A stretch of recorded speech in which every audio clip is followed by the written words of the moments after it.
बोलो सतगुरुदेव की जय। बंदी छोड़ कबीर परमेश्वर जी की जय। बंदी छोड़ गरीबदास जी महाराज जी की जय। स्वामी रामदेवानंद जी गुरु महाराज जी की जय।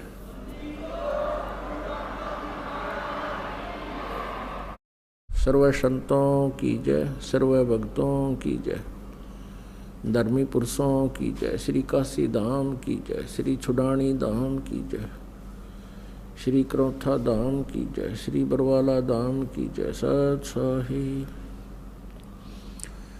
गरीब नमो नमो सतपुरुष को नमस्कार गुरु की नहीं। सुर नर मुनि जन साधुआ संतों सर्वसदी नहीं। सतगुरु साहेब संत सब डंडो तम प्रणाम। आगे पीछे मध्य हुए तिनको जा कुर्बान। नराकार निर्विषम काल जाल भय भंजनम निर्लेपम निज निर्गुणम अकल अनुबेशुंदनम। सोहम सुरति समाप्तम सकल समाना निर्तल। उज्ज्वल हिरंबर हरदमम बेपरवा अथाह वार पार नहीं मज्जतम। गरीब दो सुमर सिद्ध होई गणनायक गलताना। करो अनुग्रह सोई पारस पद परवाना। आदि गणेश मनाऊं गणनायक देवन देवा। चरण कमल लो लाऊं आदंत करूं सेवा। परम शक्ति संगीतम रिद्धिदाता सोई। अवगत गुण अतीतम सतपुरुष निर्मोही। जगदम्बा जगदीशम मंगल रूप मुरारी। तन मन अर्पुं शीसम भक्ति मुक्ति भंडारी। सुर नर मुनि जन ध्यावे ब्रह्मा विष्णु महेशा। शेष शेष मुख गावे पूज्य आदि गणेशा। इंद्र कुबेर सरीखा वरुण धर्म राय धावे। समर्थ जीवन जी का मन इच्छा फल पावे। 33 कोटि आधारा ध्यावे से 88। उतरे भव जल पारा कट है यम की फांसी। 33 कोटि आधारा ध्यावे से 88। उतरे भव जल पारा कट है यम की फांसी। कर जोरूं विनती करूं धरूं चरण पर शीसे। गुरु जी राम देवानंद जी महाराज ने दियो नाम बख्शीश। गरीब नमो नमो सतपुरुष को नमस्कार गुरु की नहीं। सुर नर मुनि जन साधुआ संतों सर्वसदी नहीं। सतगुरु साहेब संत सब डंडो तम प्रणाम। आगे पीछे मध्य हुए तिनको जा कुर्बान। नराकार निर्विषम काल जाल भय भंजनम। निर्लेपम निज निर्गुणम अकल अनोबेशुंधनम। सोहम सुरति समाप्तम सकल समाना नीरतल।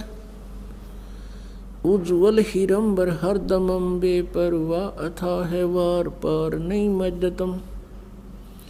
गरीब जो सुमर सिद्ध होई गणनायक गलताना। करो अनुग्रह सोई पारस पद परवाना। आदि गणेश मनाऊं गणनायक देवन देवा। चरण कमल लो लाऊं आदंत करूं सेवा। परम शक्ति संगीतम रिद्धिदाता सोई। अवगत गुण अतीतम सतपुरुष निर्मोही। जगदम्बा जगदीशम मंगल रूप मुरारी। तन मन अर्पों शीसम भक्ति मुक्ति भंडारी। सुर नर मुनि जन ध्यावे ब्रह्मा विष्णु महेशा। शेष शेष मुख गावे पूज्य आदि गणेशा। इंद्र कुबेर सरीखा वरुण धर्म राय ध्यावे। समर्थ जीवन जी का मन इच्छा फल पावे।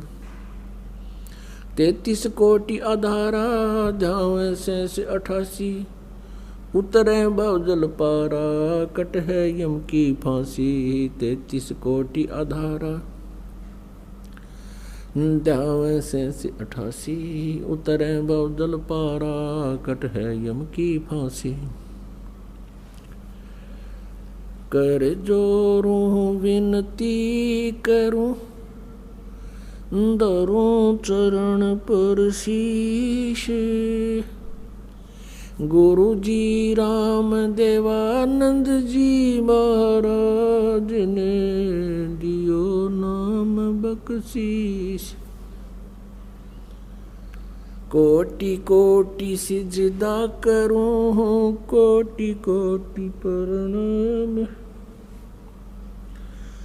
चरण कमल में राखियो मैं बांधी जाम गुलाम। कूता हूँ गुरुदेव का रामपाल दास का नाम। गले प्रेम की जेवड़ी जहाँ खेचो वहाँ जाऊँ मैं। तो करो तो बावड़ू दूर दूर करो तो जाऊं। जो राखो त्यों ही रहूं जो देवो सो खाऊं। जय इब के सतगुरु मिले सब दुख आँखों रोए। चरणों ऊपर शीस धरूं कहूँ जो कहनी हो। कबीर गुरु जी मिलेंगे पूछेंगे कुशलाती। आदि अंत की सब कहूँ अपने दिल की बात। गुरु जी तुम ना भूलियो चाहे लाख लोग मिल जाएं। हमसे तुमको बहुत है तुमसे हमको नहीं। तुम्हारे विसारे क्या बने मैं किसकी शरण में जाऊं। शिव बिरंच मुनि नारदा तिनके हृदय न समाऊं। अब गुण किए तो बहुत किए करत न मानी हारे। बावे बंदा बख्श दियो बावे गर्दन उतार। अब गुण मेरे बाप जी बख्शो गरीब नवाज। जो मैं पूत कपूत हूँ बहुर पिता को लाज। मैं अपराधी जन्म का नक्सिक भरे विकार। तुम दाता दुख भंजना मेरी करो समार। सूरत करो मम साइया हम हैं भव जल माई। आप ही बह जाओगे जो तुम न पकड़ोगे बाँ। बंदी छोड़ दयाल जी तुम तक हमारी दौड़े। जैसे कागज जहाज का अब सूजत और न ठोरे। परम पिता परमात्मा पूर्ण ब्रह्म सारी सृष्टि के रचनहार कुल मालिक कबीर देव जी कबीर साहिब जी ये हम सभी आत्माओं के एकमात्र पिता हैं। ये हमारे सृजनहार हैं। हम सभी आत्माओं के ये जनक हैं। ये हमारे मालिक हैं हमारे पिता हैं। हम सभी काल के जाल में फंसे हुए हैं। इस काल के लोक में हम रहते रहते असंख्य युग हो गए कष्ट उठातों को, और हम इस काल के दुखों को सहन करने के आदी बन गए, क्योंकि हम विवश हैं। और इसी व्यवस्था को हमने अंतिम मान रखा है। और वेद ज्ञानहीन, तत्व ज्ञानहीन ऋषि संतों, नकली गुरुओं ने, इन झूठे ऋषि महर्षियों ने परमात्मा की परिभाषा अज्ञान आधार से हमें बता रखी है, और हमें फाइनल कर रखा है कि जन्म और मृत्यु तो बनी ही रहेगी। इसलिए हमने ये स्वीकार कर लिया कि जन्म और मृत्यु तो सभी का होता है, क्योंकि गीता अध्याय नंबर 4 श्लोक नंबर 5 में स्वयं गीता ज्ञानदाता, जिसको हम सुप्रीम पावर माना करते थे, वो स्वयं कह रहा कि अर्जुन तेरे और मेरे बहुत जन्म हो चुके हैं, तू नहीं जानता मैं जानता हूँ। इस तरह के इन मंत्रों से, श्लोकों से वो अज्ञानी ऋषि महर्षि गुरुजन हमें ये प्रमाणित कर देते थे, हमें संतुष्ट कर देते थे कि परमात्मा भी कह रहे हैं। गीता ज्ञान दाता ये कृष्ण जी को मान रहे थे, और हम पहले अज्ञान आधार से श्री कृष्ण जी को सुप्रीम पावर माना करते थे। और गीता जी में लिखा कि अर्जुन तेरे और मेरे बहुत जन्म हो लिए, तू नहीं जानता। लेकिन ये अज्ञानी इन सदग्रंथों को समझ नहीं सके, जिस कारण से इन्होंने उन मंत्रों के विषय में कोई जानकारी नहीं दी, जिसके विषय में ये स्पष्ट किया हुआ है कि उस पूर्ण परमात्मा जो गीता ज्ञान दाता से अन्य है, उसकी सत भक्ति करने से जन्म और मृत्यु सदा के लिए समाप्त हो सकती है, और उस सनातन परम धाम को ये साधक चला जाता है, जहाँ जाने के बाद फिर लौटकर कभी संसार में नहीं आता। वो अपने ही सदग्रंथों में विद्यमान है। श्रीमद् भगवत गीता अध्याय नंबर 15 के श्लोक नंबर 1 से 4 में स्पष्ट किया है कि तत्वदर्शी संत वो होगा जो उल्टे लटके हुए संसार रूपी वृक्ष के सभी पार्ट्स को बता देगा, उसके सभी विभागों को जानता है, जड़ से लेकर टहनियों तक। वो तत्वदर्शी संत होगा, और उस तत्वदर्शी संत के प्राप्ति के पश्चात परमेश्वर के उस परम पद की खोज करनी चाहिए, जहाँ जाने के बाद साधक फिर लौटकर कभी संसार में नहीं आते। और उसी परमेश्वर ने जो गीता ज्ञान दाता से अन्य है, सब ब्रह्मांडों की रचना की है, अर्थात संसार रूपी वृक्ष की प्रवृत्ति उसी से विस्तार को प्राप्त हुई है। इन अज्ञानियों ने कभी नहीं बताया कि गीता अध्याय नंबर 18 के श्लोक नंबर 62 में गीता ज्ञानदाता कह रहा है कि तू सर्वभाव से उस परमेश्वर की शरण में जा, जिसकी कृपा से तू परम शांति को और सनातन परम धाम को प्राप्त होगा। पुण्यात्माओं, उसी रहस्य को बताने के लिए परमात्मा परमेश्वर पूर्ण ब्रह्म, जिनका वास्तविक नाम कबीर देव है, कबीर देव, हम उसको कबीर साहब कहते हैं, कबीर परमेश्वर कहते हैं, वो परमात्मा स्वयं अपने सतलोक स्थान से, उस सनातन परम धाम से, जहाँ जाने के बाद फिर प्राणी जन्म मृत्यु में कभी नहीं आता, तो वो परमात्मा स्वयं वहाँ से चलकर गति करके आते हैं अपनी प्यारी आत्मा को, जो अच्छी आत्माएं हैं, जो ज्ञान ग्रहण करने योग्य होती हैं, उनको आकर के वो ज्ञान बताते हैं, और उसको अपने से पूर्ण परिचित करा के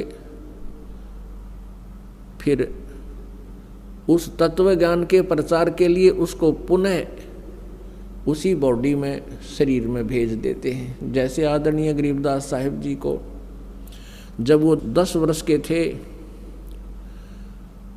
उनकी आत्मा को सतलोक लेकर गए प्रभु, अपनी सभी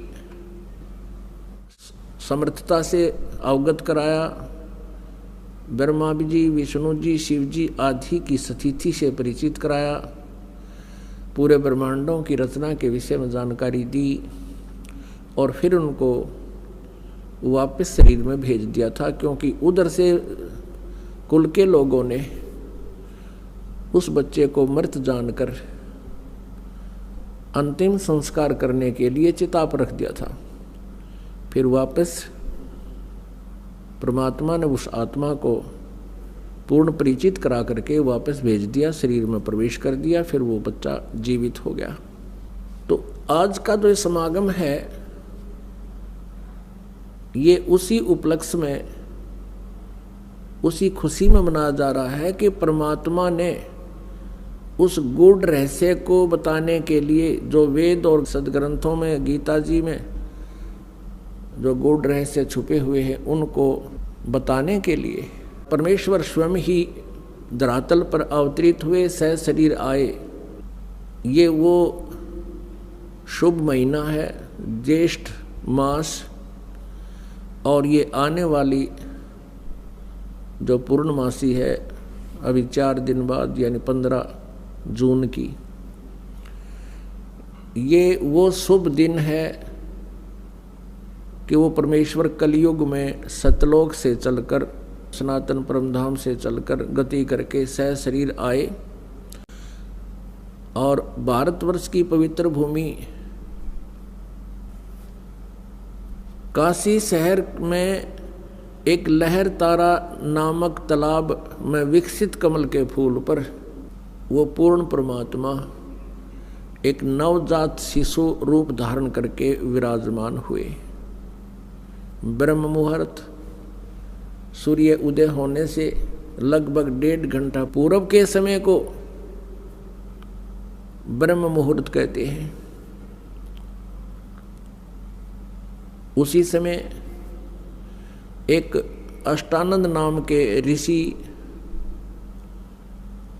वो वहाँ लहर तारा तालाब पर एकांत स्थान देखकर स्नान करते थे, और जैसा भी उनके पूज्य गुरुदेव स्वामी रामानंद जी ने जो साधना करने को बता रखा था, वह कुछ देर बैठकर वो सुबह सुबह भगवान का चिंतन भी किया करते थे।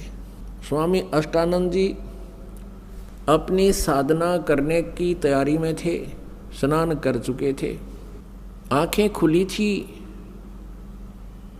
और ज्ञान मुद्रा में विराजमान थे। उन्होंने क्या देखा कि आकाश से एक प्रकाश पुंज आ रहा है। प्रकाश का एक गोला सा आता नजर आया। ज्यों ही ऋषि जी ने उसको ध्यान से देखना चाहा, अष्टानंद जी की आंखें चुंधी आ गई। वो उस तेज को, उसकी चरम दृष्टि सहन नहीं कर सकी, आंखें बंद हो गई। आंखें बंद हुई तो क्या देखा, उसमें एक नवजात शिशु का रूप दिखाई दिया। जैसे हम सूर्य की तरफ देखते हैं, हमारी ये चरम दृष्टि आंखें नहीं देख पाती, हम आंखें बंद कर लेते हैं या दूसरी साइड में कर लेते हैं, नीचे को कर लेते हैं, तो उसमें सूर्य दिखाई नहीं देता, सूर्य का आकार दिखाई देता, सूर्य का प्रकाश दिखाई नहीं देता, केवल सूर्य का आकार दिखाई देता है, एक गोला सा नजर आता है।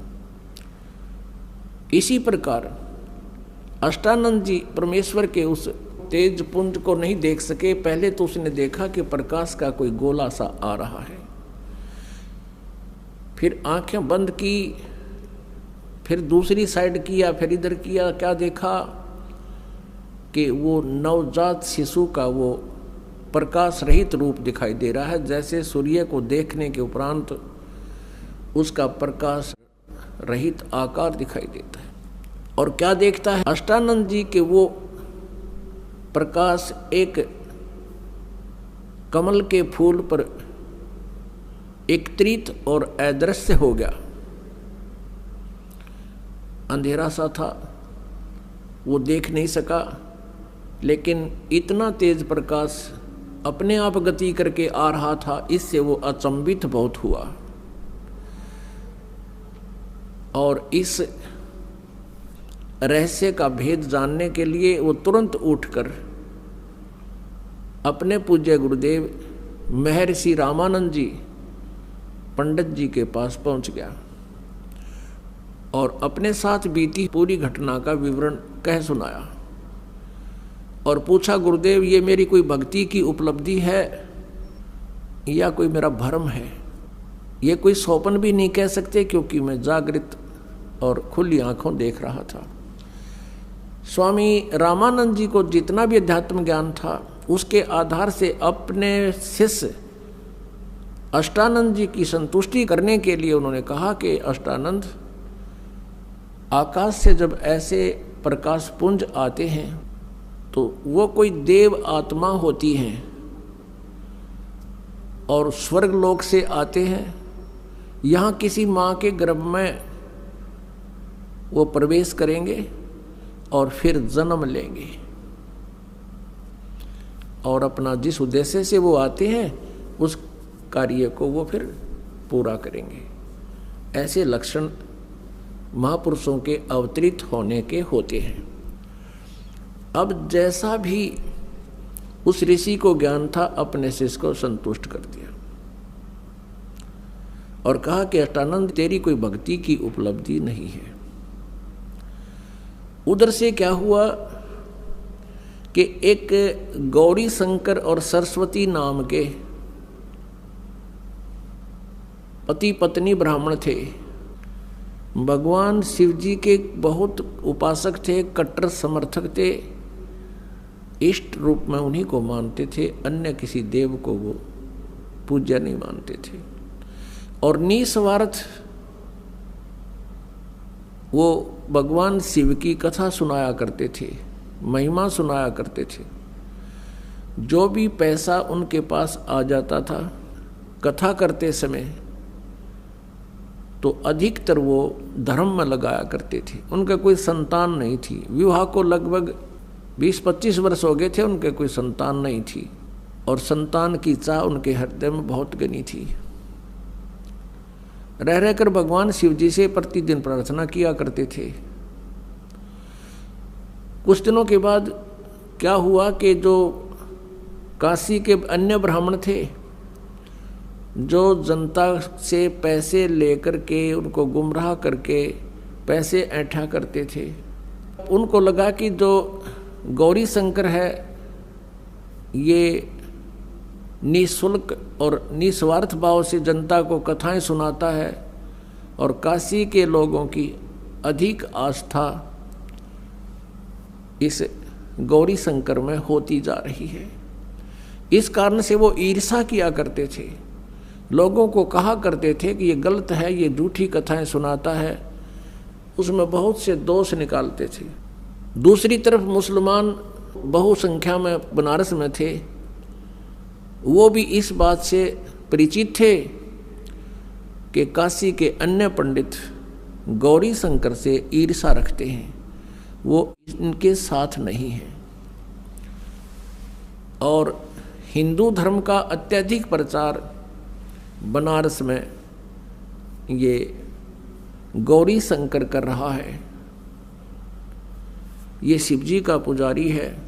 तो उन्होंने ऐसा अवसर देखा कि अब न तो हिंदू गुरु इसके साथ हैं, उन्होंने अपना जल उस गौरी शंकर के परिवार के पूरे घर में छिड़क दिया। मुसलमानों ने झूठा जल करके सारा छिड़क दिया और जबरदस्ती गौरी शंकर और उसकी पत्नी को पिला दिया।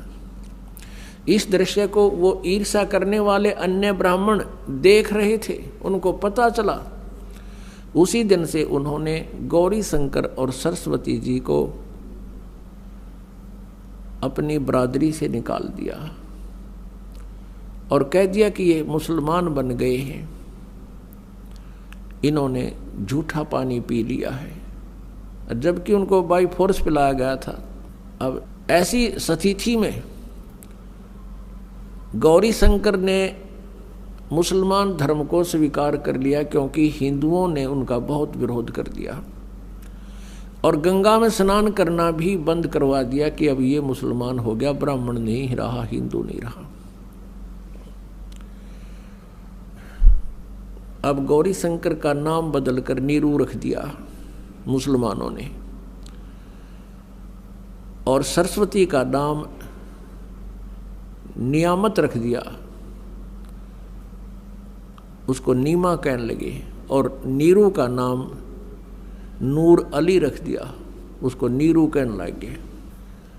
लहर तारा नामक तालाब की स्थापना कैसे हुई? वो एक बहुत बड़ा गड्ढा था, लगभग सैकड़ों एकड़ में झील थी और गंगा का पानी लहरों के द्वारा ओवरटेक होकर ओवरफ्लो होकर, जैसे पशु घाट बने हुए थे उनसे उछलकर वर्षा के दिनों में जब फुल स्वयं पर गंगा चलाकर बहती थी तो पानी ओवरफ्लो होकर के लहरों के द्वारा रिस रिस के ऊपर के उछल के एक बहुत बड़े सरोवर का रूप धारण किए हुए था। उसका जल गंगा के तुल्य ही निर्मल था। लंबी चौड़ी झील थी, झील तो नहीं कह सकते, लंबा चौड़ा सरोवर था, वो तालाब था। और अष्टानंद जी भी वहाँ एकांत स्थान पा करके स्नान किया करते थे उसी स्वच्छ जल में। उधर से नीरू नीमा पहले ब्राह्मण थे, प्रतिदिन गंगा पर स्नान करने जाते थे। गंगा में स्नान करना ब्राह्मणों ने उनको प्रतिबंध लगा दिया, मना कर दिया। तो वो भी उसी लहर तारा नामक तालाब पर स्नान करने के लिए प्रतिदिन जाया करते थे। उस दिन भी जिस दिन परमात्मा उनको मिले, वो प्रतिदिन की तरह सुबह उठकर, गर्मियों का मौसम, सुबह वक्त से उठकर चल पड़ते थे। जहाँ वो रहते थे उनकी जुलाहा कॉलोनी से लगभग 4-5 किलोमीटर की दूरी पर वो लहर तारा तालाब था। प्रतिदिन वो सैर भी हो जाती थी, स्नान दोनों पति पत्नी वहाँ करके आते थे। वो भले ही मुसलमान बन गए थे लेकिन भगवान शिव को नहीं भुला पाए थे। अंदर से वो फिर भी पुकार उसी अपने इष्ट को ही सुनाते थे।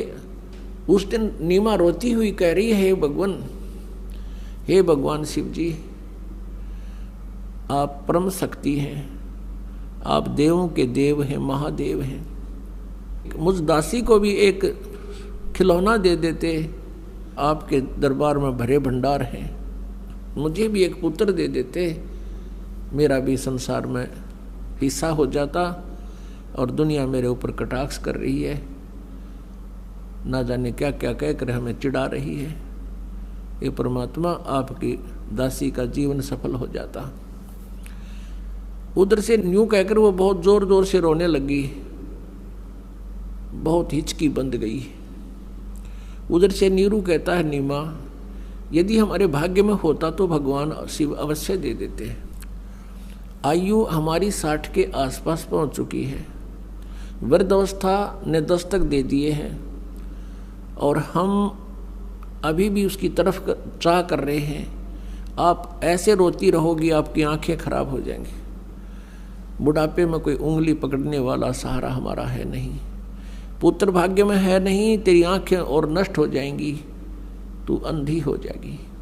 सब्र कर, भगवान ने जो किया वो ठीक किया है। ऐसे सांत्वना देते हुए और नीमा हिचकी बंधी हुई, रोती हुई, आंसू पोंछती हुई वह पहुंच जाती है लहर तारा नामक तालाब पर, जहां वो प्रतिदिन स्नान किया करते थे। पहले नीमा ने स्नान किया, थोड़ा अंधेरा रहते, नीरू बाहर बैठा था किनारे पर, ऊपर पाल पर।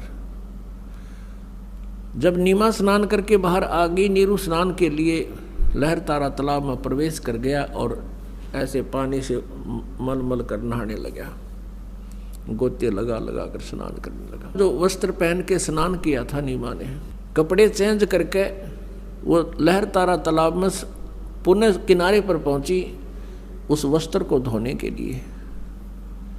उसी समय रोशनी हो गई थी, सुबह का उजियाला शीघ्र हो जाता है। थोड़ा सा अंधेरा छटा था, सामने एक कमल के फूल के ऊपर कोई वस्तु हिलती नजर आई नीमा को। नीरू तो नहाने में व्यस्त था, मस्त था। अब नीमा को पहले तो जब देखा कि लगता है कोई सर्प फन उठा रहा है, क्योंकि परमेश्वर ने कबीर देव जी ने एक पैर का अंगूठा मुख में दे रखा था और एक को हिला रहे थे, जैसे बच्चा लीला करता है। अब नीमा ने ध्यान से देखा तो उस पर क्या देखा कि वो तो बालक है, वो नवजात शिशु है। अब वो जोर से चिल्लाई, अपने पति से कहा कि देखियो जी, कमल के फूल पर बालक है, कमल के फूल पर बालक है। अब नीरू ने सोचा या तो कति मेंटल होगी या पागल हो चुकी है लगता है इसके। अब इसको जल के अंदर भी बच्चे दिखाई देने लगे। हे भगवान, हे अल्लाह, इसको सद्बुद्धि दो दाता। वो फिर चिल्लाई, वो कहने लगा तू चुप रह नीमा, मानती नहीं मेरी बात। यहाँ जल में कहाँ से बालक आए थे। उसने फिर जोर से कहा कि देखना देखना वो डूबेगा बच्चा। अब जिधर वो हाथ कर रही थी, संकेत कर रही थी, उसी तरफ नीरू ने भी दृष्टि डाली तो देखा सचमुच एक बालक कमल के फूल पर। अब उसने आव देखा ना ताव देखा, एकदम आगे बढ़ा क्योंकि गहरे जल में गया और उठाकर उस बालक को कमल के फूल समेत तोड़ के ले आया, उठा लाया, अपनी पत्नी को थमा दिया। अब वो उधर से नीमा ने उस बालक को सीने से लगाया। पुण्यात्माओं, जिस परमात्मा की खोज करते करते हमने युग बीत गए और जिस परमेश्वर के गुणों को सुनकर हम गदगद हो जाते हैं और हमारे रोंगटे खड़े हो जाते हैं, उस परमेश्वर को उस प्यारी आत्मा ने पुत्रवत प्यार किया, सीने से लगा, मुंह चूम्या उस बालक रूप परमात्मा का और माथे का लावे, कभी सीने से लगावे, सौ शुक्र मनावे अपने शंकर भगवान की। अब जो सुख उस माई ने होया होगा उस भगवान के टच करने से, स्पर्श करने से, उसका अंदाजा नहीं लगाया जा सकता। हम उनके नाम से इतने गदगद हो जाते हैं, उस मालिक का गुणगान सुनकर ही हमारे रोंगटे खड़े हो जाते हैं। उस माई ने जिस परमात्मा की चाह है, सर्व सृष्टि रचनहार है, और उस मालिक को सीने से लगाया, उसको कितनी खुशी और कितना उसके शरीर के अंदर रोमांच हुआ होगा। उस सुख को वो माई ही वर्णन कर सकती है। उधर से नीरू ने सोचा कि पहले तो हम हिंदू थे, मुसलमान बना दिए, हिंदुओं से संपर्क रहा नहीं, मुसलमानों से अभी हमारी इतनी जानकारी नहीं, हमारे साथ कोई साथी नहीं है। और यदि हम इस बालक को लेकर जाएंगे और जनता को बताएंगे कि कमल के फूल पर हमें मिला, कोई विश्वास नहीं करेगा। उल्टा कहेंगे कि तुम किसी का बालक चुरा लाए हो, हमारी पिटाई भी कर लेंगे और मार मार कर हमारा हुलिया बिगाड़ेंगे और पूछेंगे बताओ किस बहन का तुम ये बालक उठा कर लाए हो, और हमसे बालक भी छीन लेंगे और नगर निकाला भी दे देंगे। ये सारा जुगाड़ सोच कर, सारे विचार लगा करके नीरू ने अपनी पत्नी से कहा, नीमा इस बालक को यहीं छोड़ दे, और उसको सारी स्थिति से परिचित करा दिया कि हमारे साथ ऐसा ऐसा हो सकता है। तो नीमा ने कहा, जी इस बालक ने ना जाने क्या जादू कर दिया मेरे ऊपर, मैं इसको त्याग नहीं सकती, मेरे बस की बात नहीं। इसने जो मेरे अंदर अट्रैक्शन पैदा कर दी, ये मेरे बस की बात नहीं, मैं मर सकती हूँ। जैसे सर्प से कोई मणि छीन ले, वो फन पटक पटक कर मर जाता है। अब इसके बिछुड़ जाने से मेरी वही स्थिति हो जाएगी, मैं नहीं त्याग सकती। नीरू ने बहुत कुछ समझाया और प्यार दिया। वो कभी अपनी पत्नी को गुस्से से नहीं बोला था, क्योंकि वो समझता था कि ये पहले बहुत दुखी है, संसार के व्यंग सुन सुनकर ये दुखी है, ये निसंतान है, ये बांझ है, पता नहीं संसार कितने प्रकार से पीड़ित करता है। वो उसको बहुत प्यार देता था। वो एक पति का प्यार भी देता था और एक पिता का भी। तो उसने उस दिन कहा कि नीमा तू बहुत जिद्दी हो गई है, मेरा नाजायज फायदा उठा रही है, मैं तेरे को आज तक कभी गुस्से से भी नहीं बोला, तो इतनी जिद्दी हो गई है कि आगा पीछा नहीं देख रही है, और ये पिछला हमारा क्या हाल हो गया है, आगे और ना जाने क्या होगा। नीमा नहीं मानी। तो उस दिन पहली बार अपनी पत्नी की तरफ उसने थप्पड़ मारने के लिए हाथ उठाया, रोते हुए, आंखों में आंसू है। तब नवजात शिशु बोलते हैं परमात्मा कि नीरू, तुम्हारे लिए मैं आया हूं, मुझे घर ले चलो, तुम्हें कोई कुछ नहीं कहेगा। अब नीरू का हाथ वहीं का वहीं रुक गया और सोचा ये कोई फरिश्ता है, ये कोई सिद्ध पुरुष है, नहीं तो कमल के फूल के ऊपर बच्चा कैसे स्थिर हो सकता है। उसको फिर सारी बात याद आ गई कि ये कोई सिद्ध पुरुष है, सिद्धि वाला हंस है, भले ये बालक रूप में है लेकिन सिद्धि तो उसी तरह काम करती है, वचन से काम करती है। अब नीरू चुप करके आगे आगे चल पड़ा, पीछे पीछे उसकी पत्नी परमात्मा का शुक्र मनाते हुए और उस ओरिजिनल गॉड को साथ लिए हुए चल रही है, गोदी में लेकर चल रही है।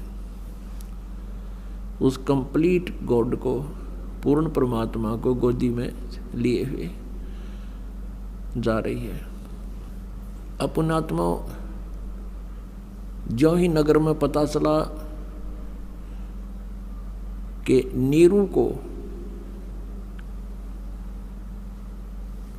लहर तारा नामक तालाब पर कमल के फूल पर एक बालक प्राप्त हुआ है, और उस बालक को जो भी देखता था आश्चर्यचकित हो जाता था। इतना सुंदर शरीर, इतना कोमल शरीर, इतना हैंडसम वो बच्चा कभी कोई देखा ना सुना। उसका नूर आम बालक जैसा शरीर नहीं था, इतना नूर था उनके शरीर पर, इतना परमात्मा का सुंदर शरीर था। तो पूरी काशी में जैसे कहते हैं दावानल फैल जाती है, जंगल की आग बढ़ जाती है बहुत तेजी से। अब पूरी काशी नगरी उमड़ कर आन लगी, गीत गाते हुए, जैसे किसी का ब्याह में जाया करती पहले बहनें गीत गाती हुई, ऐसे झुंड के झुंड आ रहे हैं और वहाँ परमात्मा के दर्शन कर रहे हैं। कोई कुछ कह रहा है, कोई कहता ये तो भगवान शिव का स्वरूप है, कोई कहता ये तो विष्णु जी अवतरित हुए हैं, कोई कहता ये तो ब्रह्मा जैसे खूबसूरत हैं, कोई कहे ये देव है, कोई व्यक्ति कह रहा है कि ये तो कोई गण है, ये कोई भूत प्रेत है, बोलता भी है छोटा सा बच्चा। इस तरह की प्लस माइनस बातें सुनकर नीमा बहुत दुखी हो रही थी। कोई तो भूत कहे था, कोई प्रेत कहे, कोई भैरव बतावे, और कोई ब्रह्मा विष्णु महेश की आत्मा बतावे। आदरणीय गरीबदास साहिब जी ने जो परमात्मा से परिचित हुए थे, उन्होंने अपनी अमृतवाणी में परमेश्वर की वो सब लीला ज्यों की तो चित्रित की है। जैसे गरीबदास साहिब जी का जन्म सन 1717 यानी संवत 1774 में गांव छुडानी जिला झज्जर हरियाणा में हुआ, और परमात्मा का उसमें अवतरण सन 1398 में, सन 1398 में यानी संवत 1455 में, लगभग 300 वर्ष के बाद कबीर परमेश्वर जी पुनः मिले थे उस गरीबदास साहिब जी को। अभी आपको बताया कि सतलोक उनकी आत्मा को लेकर गए, वापस छोड़ा और उनको दिव्य दृष्टि दे दी, उनका ज्ञान योग खोल दिया। इस दिव्य दृष्टि की भी रेंज होती है। जैसे संजय को दिव्य दृष्टि दी थी वेद व्यास जी ने, दिल्ली में बैठकर वो कुरुक्षेत्र के मैदान में युद्ध देख रहा था, उसकी दिव्य दृष्टि की अक्षमता से केवल वहीं तक थी, उससे आगे और ऊपर वो कुछ नहीं देख सकता था। ऐसे जैसे ये दूरबीन होती है, इनकी क्षमता होती है, रेंज होती है, किसी की तो 2 किलोमीटर, किसी की 100 किलोमीटर आकाश के ग्रहों तक देख लेती है। तो ऐसे ही इन दिव्य दृष्टि की रेंज होती है। जैसे तुलसीदास साहिब जी, जो तुलसी जी हुए, तुलसीदास जी, जिन्होंने रामायण को पुनर्चित्रित कर दिया लाखों वर्षों के बाद। इसी प्रकार अब तुलसीदास जी की भी जो दिव्य दृष्टि खुली थी वो केवल श्री राम जी के ही जीवन को वो चित्रित कर सके, और गरीबदास जी की जो दिव्य दृष्टि खुली थी उसकी रेंज वो पूर्ण परमात्मा द्वारा, उसकी वो पूर्ण परमात्मा दत्त थी, उसकी रेंज बहुत थी। करोड़ों अरबों वर्ष पहले के और भविष्य के सभी रहस्य उद्घाटन गरीबदास साहिब जी ने परमात्मा के बारे में अपने अमृत वचनों में किए हुए हैं। उसी आधार से गरीबदास जी ने परमेश्वर कबीर जी की उस समय हुई घटना, वो लीला सन 1398 से लेकर आगे तक, और उससे पहले परमात्मा कब कब आए थे और कैसे उनका अवतरण हुआ था, वो सब विवरण दिया। तो गरीबदास साहिब जी ने अपनी अमृतवाणी में बताया कि ना सतगुरु जननी जने उनके माना बाप, पिंड ब्रह्मांड से रहित हैं जहां न तीनों ताप। वो परमात्मा कबीर परमेश्वर जी हैं जो उनका जन्म किसी माँ से नहीं हुआ।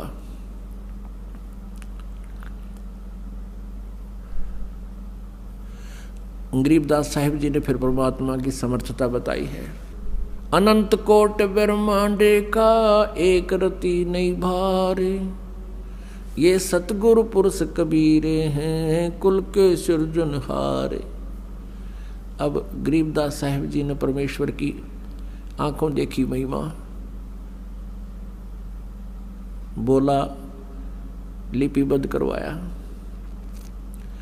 अब उन्होंने परमात्मा के अवतरण की बहुत ही अच्छी अमृतवाणी, यानी बहुत प्यारी वाणी बोली है, वो आपको सुनाते हैं।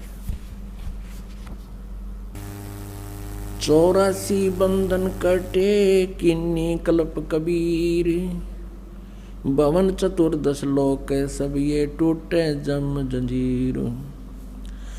गरीब अनंत कोट ब्रह्मांडे में बंदी छोड़ कहाए, सो तो एक कबीर हैं जननी जने नमाए।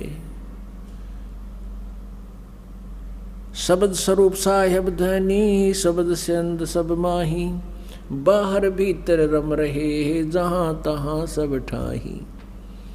यानी उसी परमात्मा की अदृश्य शक्ति सभी के अंदर विद्यमान है और वो परमात्मा साकार है।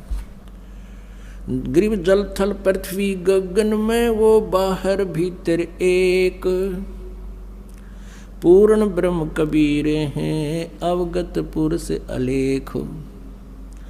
सेवक हो के अवतरे इस पृथ्वी के माही, जीव उदाहरण जगत गुरु हो बार बार बलि जाही। अब गरीबदास साहिब जी कहते हैं वो पूर्ण परमात्मा जल थल पृथ्वी गगन में बाहर भीतर एक, पूर्ण ब्रह्म कबीर हैं वो अवगत पुरुष अलेख। और वो किस उद्देश्य से यहाँ आए? सेवक हो के उतरे, एक दास बनकर कबीर दास नाम रखवाया। सेवक होकर उतरे, उतरे माने शरीर आए, गति करके आए यहाँ पर इस पृथ्वी के माही। किस उद्देश्य से? जीव उदाहरण जगत गुरु बार बार बलि जाही। गरीबदास जी कहते हैं हम जीवों का उद्धार करने के लिए वो परमात्मा सशरीर अवतरित हुए, और कहते हैं जीव उदाहरण के लिए वो जगत गुरु सारी पृथ्वी को ज्ञान देने के उद्देश्य से सबका गुरु बनकर और कहते उसको बार बार बलिहारी जाऊं उस परमात्मा पर जिसने ऐसी दया करी हम काल के जाल में फंसे हुए प्राणियों पर। पुण्यात्माओं, ये काल कौन है जो गीता जी अध्याय नंबर 11 के श्लोक नंबर 32 में कहता है, मैं काल हूं और सबको खाने के लिए अब प्रवृत्त हुआ हूं। अर्जुन, तू ना युद्ध करेगा तो भी मैं इनका नाश करूंगा। तो वो काल कौन है? वो श्री कृष्ण काल नहीं है। श्री कृष्ण नहीं बोल रहे थे, श्री कृष्ण में एक भूत बोल रहा था, एक प्रेत की तरह बोल रहा था। कौन? ये ब्रह्म बोल रहा था, जिसको वैदिक धर्म वाले जिसको ब्रह्म कहते हैं, और संत मते को उसको ज्योत स्वरूपी निरंजन कहते हैं, काल निरंजन भी कहते हैं। वो गीता जी अध्याय नंबर 4 के श्लोक नंबर 5 और 9 में कहता कि अर्जुन, मेरे जन्म और तेरे जन्म मृत्यु बहुत हो लिए और मेरे भी बहुत हो लिए, तू नहीं जानता मैं जानता हूं। फिर कहता कि अर्जुन, मेरे जन्म और कर्म अलौकिक हैं। अब उसके कर्म न्यों अलौकिक हैं कि मैं कभी किसके सामने नहीं आता। गीता जी अध्याय नंबर 7 के श्लोक नंबर 24-25 में गीता ज्ञानदाता यो काल श्री कृष्ण में बोल रहा है। ये कहता है कि ये बुद्धिहीन जन समुदाय, ये सामने खड़े लोग मुझे कृष्ण मान रहे होंगे। I am not Krishna. मैं कभी व्यक्ति रूप में किसी के समक्ष प्रकट नहीं होता, मैं कभी किसी के सामने एज इट इज नहीं आता, मैं अपनी योग माया से छुपा रहता हूँ। ये मेरा घटिया नियम है, अवय अनुतमाम, ये मेरा अटल घटिया नियम है। तो वो कहता इसी आधार से मैं किसी के सामने नहीं आता। तो ऐसे जन्म और कर्म अलौकिक हैं। कर्म तो ऐसे अलौकिक हैं कि वो किसी में प्रवेश करके और जो करना कराना है वो कर देता है, और भला बुरा जिसके अंदर वो प्रवेश करके करता है इस क्रिया को, उसी के निमित्त हो जाता है। जैसे एक बार गंधर्वों का और नागों का आपस में झगड़ा हो गया। गंधर्वों ने नागों को हरा दिया। नागों ने फिर प्रार्थना की, भगवान की स्तुति की। यो काल विष्णु रूप में प्रकट हो गया और कहा कि तुम, एक राजा ससाद है, उसको लड़ने के लिए तैयार करो। उसके शरीर में प्रवेश करके मैं भूत की तरह जाकर इन सब न मार दूंगा, गंधर्वों का नाश कर दूंगा। ऐसा ही कर दिया। ऐसे ही एक बार राक्षस और देवताओं के आपस में झगड़ा हुआ। उस समय देवताओं राक्षसों से हार गए, ये विष्णु पुराण में लिखा है। तो देवताओं ने फिर प्रार्थना की, काफी दिन तक तप किया, फिर विष्णु रूप में यह काल प्रकट हो गया, विष्णु जी के रूप में, और कहा कि मैं तुम्हारी सब स्थिति से परिचित हूँ। तुम प्रकुत्स नामक उस राजा को लड़ने के लिए तैयार करो, मैं उसके शरीर में प्रवेश करके सबको मार दूंगा, हरा दूंगा। ऐसा ही कर दिया। तो ये काल है। जब महाभारत के युद्ध में श्री कृष्ण जी बिल्कुल रुचि नहीं रखते थे युद्ध करने और कराने की, क्योंकि उन्होंने स्वयं भी कह दिया था मैं हथियार नहीं उठाऊंगा, और 3 बार शांति दूत बनकर गए थे कि तुम युद्ध ना करो, कौरव पांडव अपना प्यार से सुलझा लो। जब नहीं मानने थे, जब कह दिया था कि मैं युद्ध भी नहीं करूंगा, हथियार भी नहीं उठाऊंगा, एक तरफ मेरी सेना होगी, एक तरफ मैं होऊंगा। और फिर महाभारत का युद्ध नहीं टला, स्टार्ट होने वाला था। उसी समय अर्जुन मना कर देता है कि मैं युद्ध नहीं करूंगा, और काल को पता था कि श्री कृष्ण जी भी कह देगा ठीक है चलो वापस, कुछ नहीं बिगड़ा अभी तक। उसी समय ये काल प्रवेश कर गया श्री कृष्ण जी के अंदर। ये 21 ब्रह्मांड का स्वामी जिसने हमें यहाँ फंसा रखा, धोखा दे रखा है, अपने उल्लू सीधा करता है। 1 लाख मानव शरीरधारी प्राणियों को नित आहार करता है, खाता है।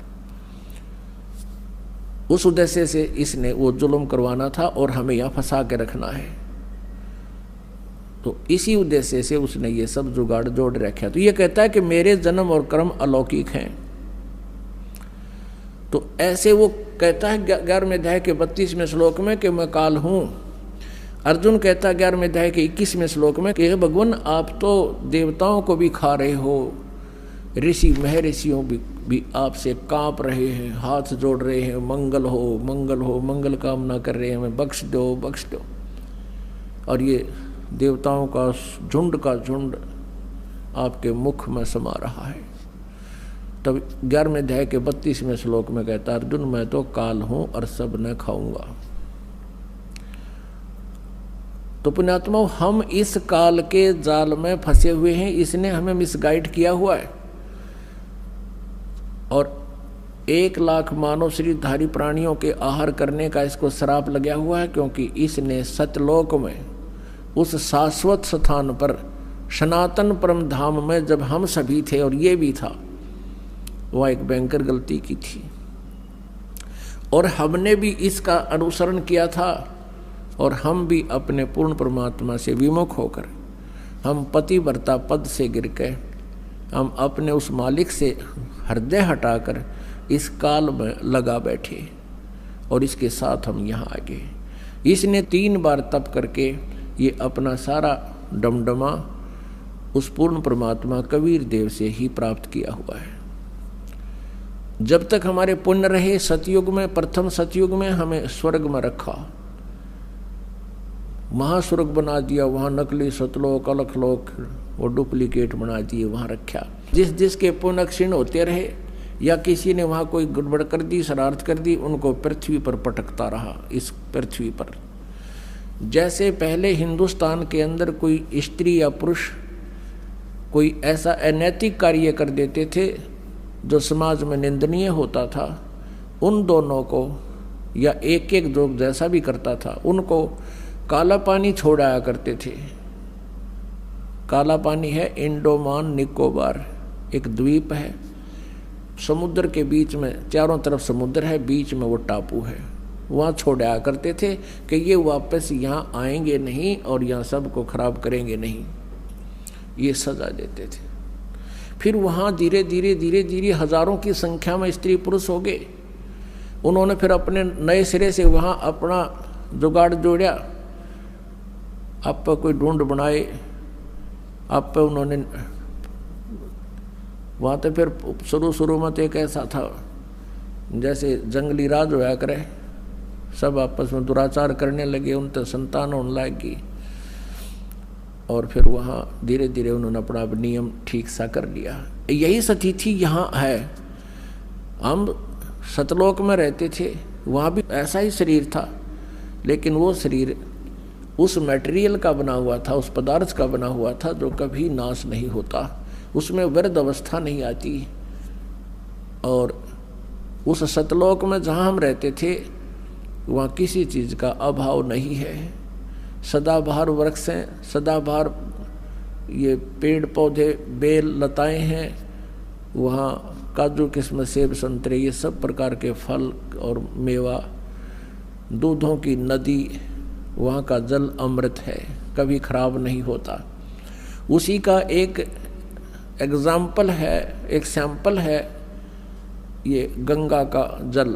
गंगा जो दरिया है ये सतलोक से आया हुआ जल है। सतलोक से चलकर ये विष्णु के धाम में, विष्णु के धाम से फिर शिव के धाम में,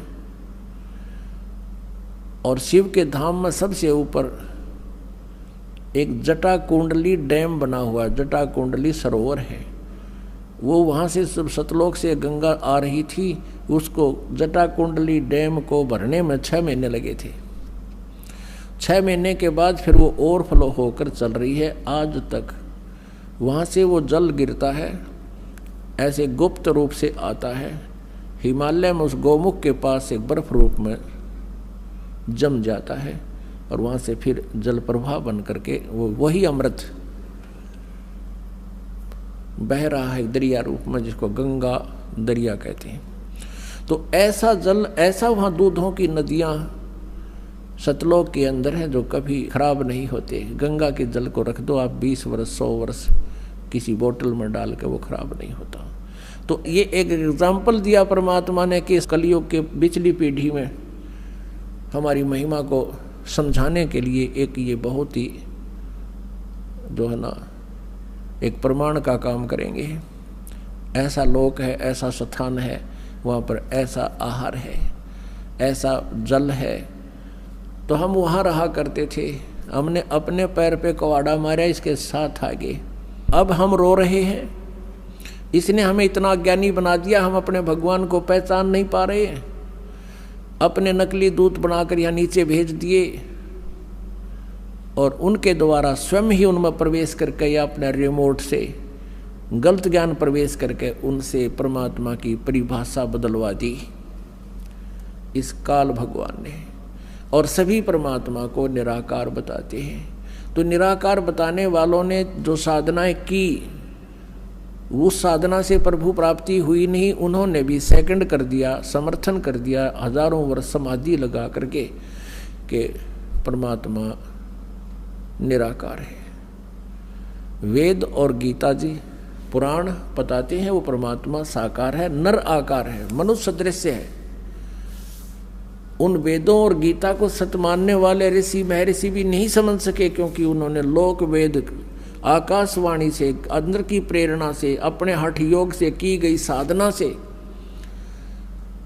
काल ने उनसे यही निर्णय निकलवा दिया कि गॉड इज फॉर्मलेस, परमात्मा निराकार है। जबकि वो पढ़ते हैं, विद्वान पुरुष थे, संस्कृत जानते थे, पढ़ते भी थे, लेकिन उस अज्ञान के आधार को उन्होंने लोक वेद को मुख्य रखा। सदग्रंथों को भी वो मानते थे, ये भी मान्य है। लेकिन उन सदग्रंथों को अब इस दास पर कृपा हुई परमात्मा की देखा, उस परमेश्वर ने इस दास का ज्ञान योग खोल दिया। अब हम इधर से तो हिंदू धर्म को मानते हैं, हिंदू धर्म को मानते हैं तो हिंदू धर्म के हमने सदग्रंथों को भी मानना ही पड़ेगा। क्योंकि कोई भी प्रचार किसी देव का जो भी हमें सुनने को मिला, उन सुनाने वालों ने यही कहा कि हम शिव पुराण में ऐसा लिखा वहाँ से सुना रहे हैं, गीता जी में ऐसा लिखा है उसको वहाँ से सुना रहे हैं, शिव विष्णु पुराण में ऐसा लिखा है, दुर्गा पुराण में ऐसा लिखा है और वेदों में ऐसा लिखा है। तो उस समय हम सभी अशिक्षित थे, जनता अशिक्षित थी और संस्कृत भाषा के ग्रहण करने का, शिक्षा ग्रहण करने का एक ब्राह्मण वर्ग को ही अधिकार था। ऐसा नियम बनाया हुआ था कि ब्राह्मण विद्या ग्रहण करेंगे और बाकी 4 वर्ण बना दिए थे, वो अपना अपना कार्य अलग करेंगे। इस आधार से अन्य जनता शिक्षा ग्रहण नहीं करती थी। तो इन शिक्षा ग्रहण करने वालों को, यानी संस्कृत भाषा के जानने वालों को वेदों का ज्ञान नहीं था। संस्कृत भाषा जरूर थी, पढ़ लेते थे, लेकिन वो समझ नहीं सके। वेद पढ़े पर वेद न जाने, ये बच्चे पुराण 18। जड़ को अंधे पत्ते खोआवे, ये भूल गए सिरजनहारा।